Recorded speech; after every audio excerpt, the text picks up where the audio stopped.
to a new world of gods and monsters.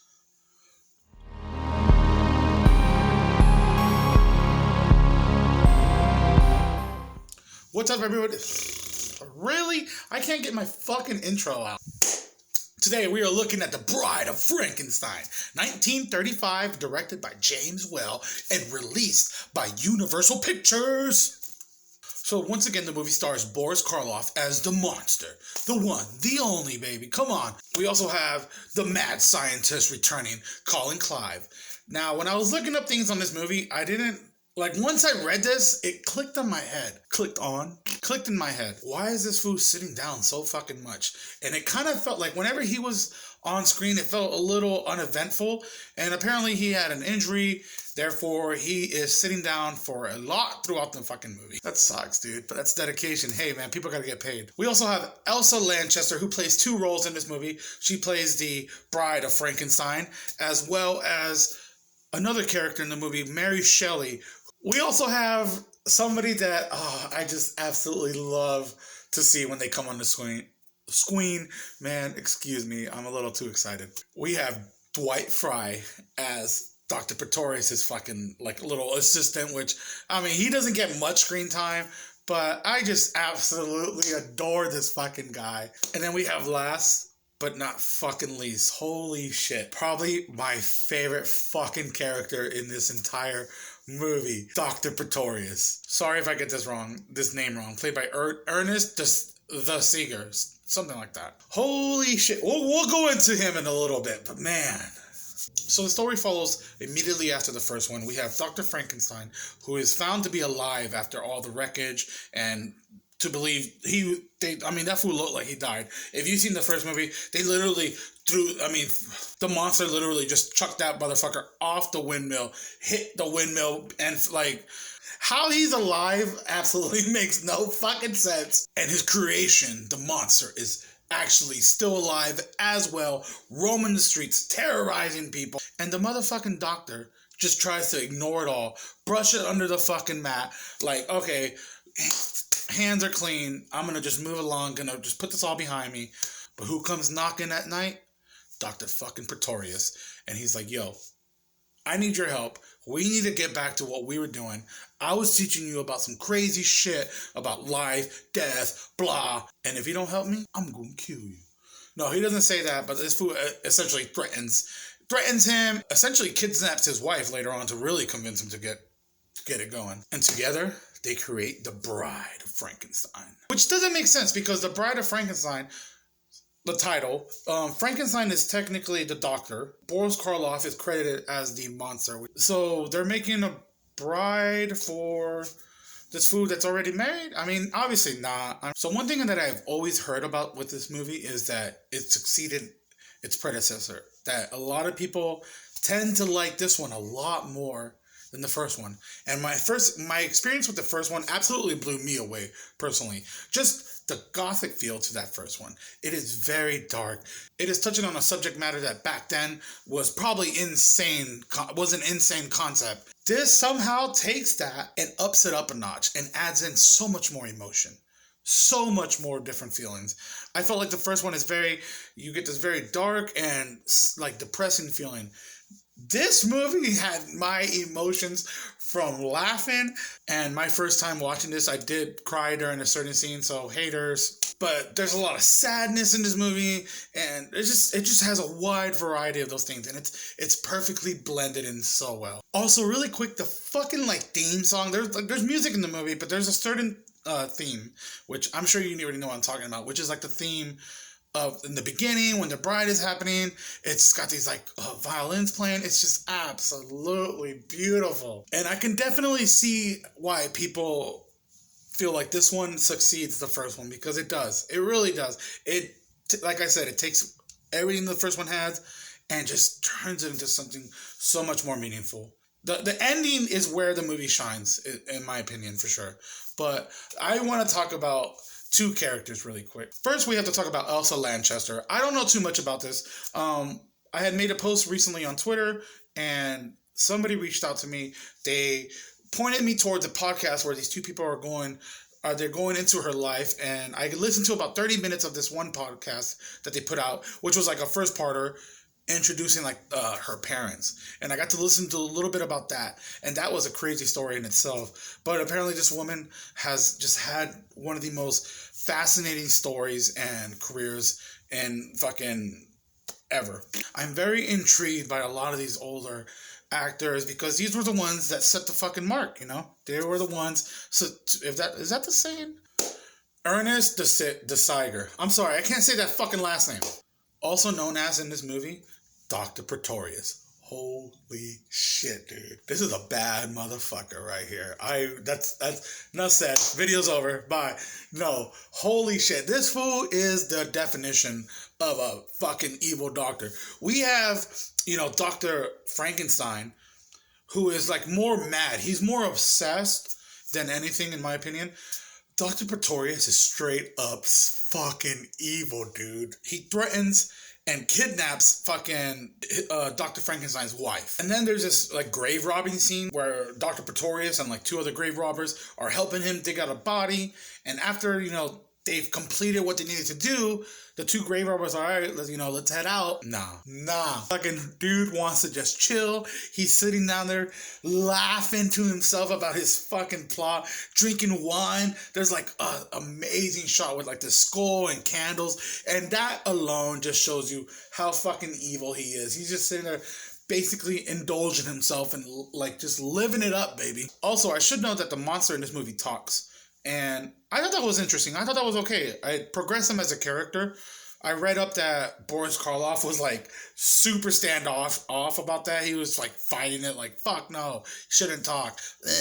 But personally, I definitely thought it helped the movie a lot and progressed him as a character. I can definitely see myself watching this with him not talking and be okay with it.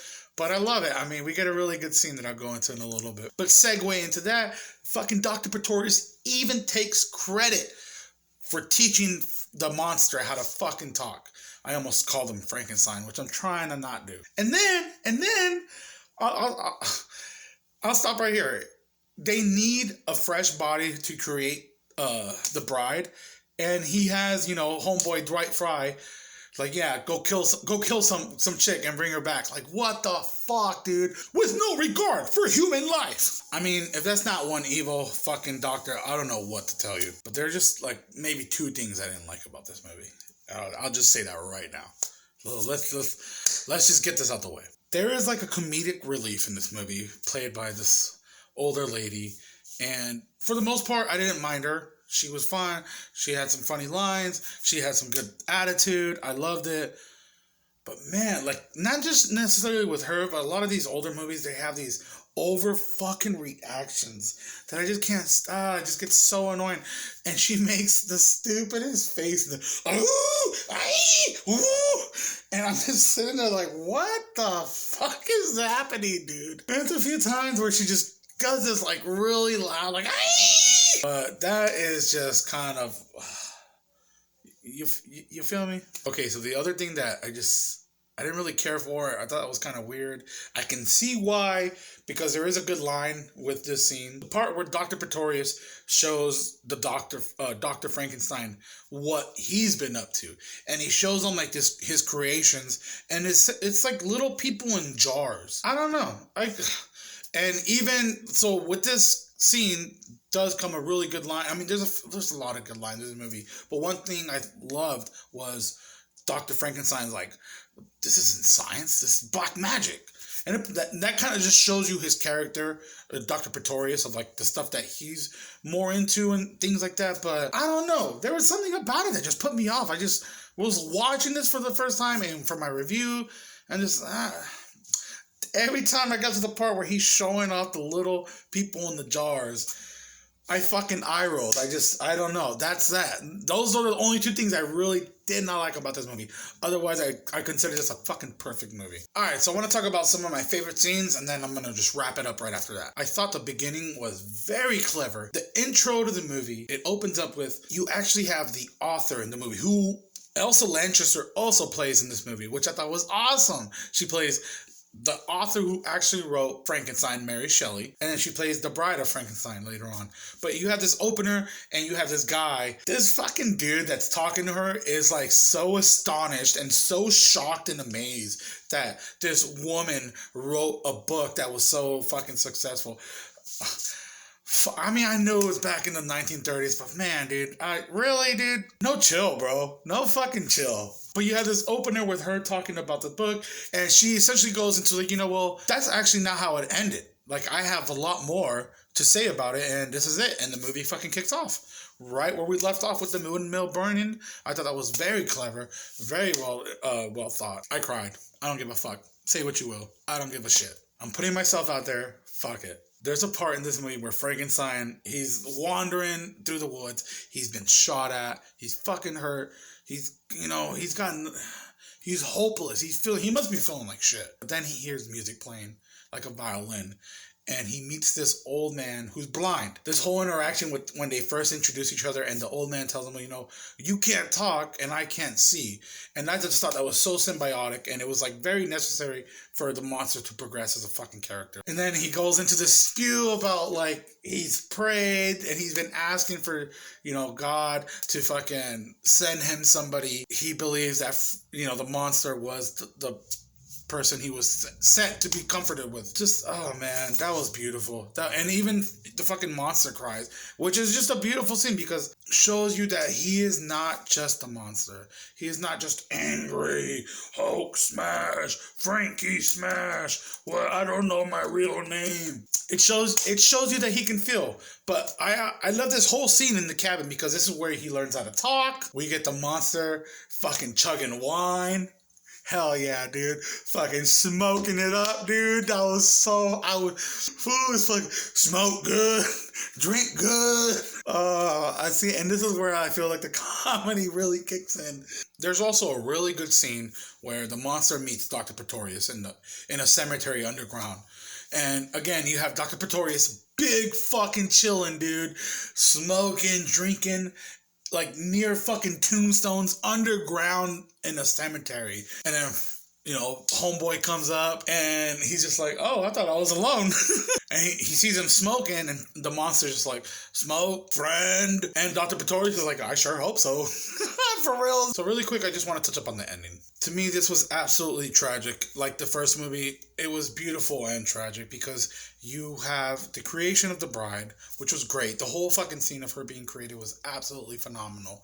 Her waking up, it's iconic, 100%. But I want to talk about it overall in a sense of emotion. You have the monster she was created for him. And when she first sees him, just like everybody else, it's a fucking monster, and they're absolutely horrified by him. She cannot find herself to accept him no matter what. She's just scared by him, and he notices it. He finally realizes this, and he's like, fuck this, dude. Fuck everything. Fucking straight up sad boy. Realizes that they're just abominations overall. They shouldn't even be fucking living. And he comes across the lever to... Because, back in the day, there's always that one lever or that one do not push this button, and which we get a really good line in the movie. He's about to, pull down the lever. You have Dr. Frankenstein right there with his wife. She's in the mix, and he tells him, no, you go. You live.